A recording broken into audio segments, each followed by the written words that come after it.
28 रजब 1342 हिजरी की रात वो शब सियाह थी जिसके बाद मुस्लिम उम्मा ने कोई सुबह ना देखी। मुस्तफ़ा कमाल ने इस्तांबुल के गवर्नर को हुक्म दिया कि सुबह तुलू होने से पहले खलीफा अब्दुल मजीद तुर्की छोड़ चुके हों। इस हुक्म पर फौज और पुलिस की मदद से अमल दरामद किया गया और खलीफा को मजबूर कर दिया गया कि वो जिला वतन हो जाएं।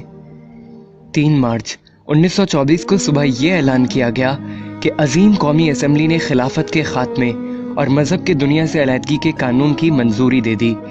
बरतानवी सेक्रेटरी खारजा लॉर्ड क्रिजन ने कहा कि तुर्की को तबाह कर दिया गया है, अब वो कभी भी अपनी अजमत रफ्ता बहाल नहीं कर सकता क्योंकि हमने उसकी रूहानी ताकत को तबाह कर दिया, यानी खिलाफत और इस्लाम।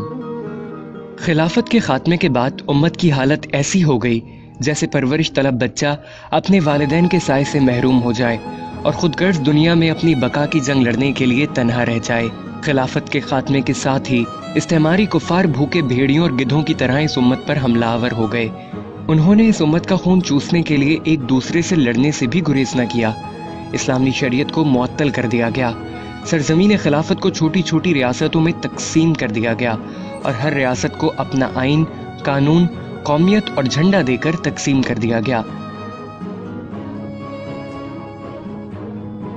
इस्लाम दुश्मन ताकतें खिलाफत को मुनहदिम करना क्यों जरूरी समझती थीं? इसका पता एक वाक़ये से चलता है। शेखुल इस्लाम मौलाना सैयद हुसैन अहमद मदनी और शेखुल हिंद मौलाना महमूदुल हसन रहमतुल्लाह अलैह तहरीक आज़ादी के सिलसिले में माल्टा जजीरे में नजरबंद थे। वहाँ एक अंग्रेज अफसर था जिसका किसी जुर्म में कोर्ट मार्शल हुआ था और वो भी वहाँ सजा काट रहा था। हजरत मौलाना हुसैन अहमद मदनी ने उससे पूछा कि खिलाफत उस्मानिया मुसलमानों की एक कमजोर सी खिलाफत है, क्या वजह है कि बरतानिया, फ्रांस और इटली उसके पीछे पड़े हुए हैं?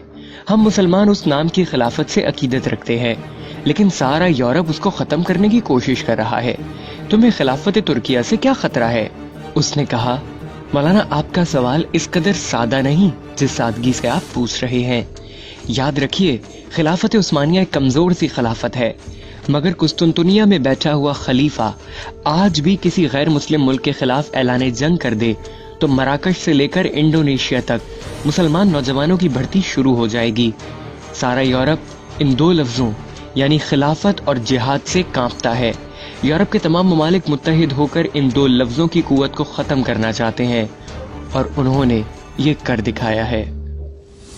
खलीफा अब्दुल मजीद सानी की माजूली और सकूत खिलाफत का इक़दाम उम्मत मुस्लिमा के लिए 20वीं सदी का सबसे बड़ा हादिसा था। मुसलमानों का मुस्तकबिल तारीख हो गया। मुकामात मुक़द्दसा गयार के कब्जे में चले गए। आलम अरब में इसराइल ने जन्म लिया। पाकिस्तान 2 लख्त हुआ। अफगानिस्तान में आतिश फिशां फटा। बाबरी मस्जिद ने चीखो पुकार की। वादी कश्मीर मुसलमानों का मक्तल बन गई। इराक का अर्क निकाल दिया। लबनान खून में नहा गया। शाम और बर्मा के मजलूम मुसलमानों के खून से होली खेली जा रही है। मुसलमान यतीम और लावारिस हो गए। ज़रूरी है हमारे खवास व आम निज़ाम हयात और तर्ज हुकूमत लेने के लिए अक़वाम मग़रिब की तरफ हरीसाना नज़रों से देखने के बजाय अपना रिश्ता ताबनाक माजी से जोड़ लें और शाहराए खिलाफत पर गामज़न होकर एक हकीकत शनास मर्द कलंदर के इस कहे को सच्चा कर दिखाएं कि अपनी मिल्लत पे कयास अक़वाम मग़रिब से न कर, ख़ास है तरकीब में कौमे रसूल हाशमी।